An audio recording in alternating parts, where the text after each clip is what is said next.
আসসালামু আলাইকুম রহমতুল্লাহ বারাকাতু। পৃথিবীতে আমরাই জানি যার ধন সম্পদ দেয় সেই গরিব। আরো একজন যে সবচাইতে বড় গরিব এবং অবহেলিত লোক আছে সেটা আমরা কিন্তু কেউই জানি না। আর জানার জন্য আমরা কেউ আগ্রহী না, কারণ হলো তার খবর কেউ বা রাখি না। আর সেই অবহেলিত লোকটি হলো প্রবাসী। কারণ সে জানে না কখন যে তার আপনজনের সাথে দেখা হবে বা কখন যে সে ঘরে ফিরবে, সে নিজেও জানে না। তার যদি একজন আত্মীয় স্বজনও মারা যায়, তার দেখার সেই সৌভাগ্য হয় না, কারণ সে যে এক প্রবাসী। এই প্রবাসে আসার সময় আছে, কিন্তু যাওয়ার কোনো সময় নেই। আমরা যারা প্রবাসী হয়ে গেছি তারাই জানি যে এই জেলখানায় যে একবার আসে, তার দ্বিতীয়বার যাওয়ার কোনো সময় থাকে না। এই প্রবাসীরাই হলো সবচাইতে পৃথিবীতে গরিব এবং অবহেলিত।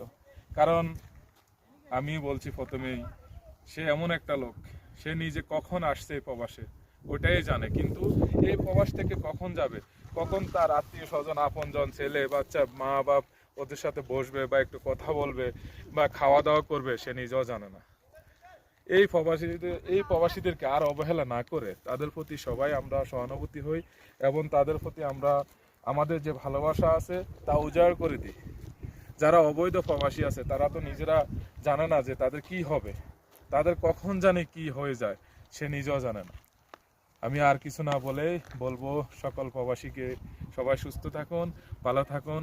সকল প্রবাসীকে সালাম।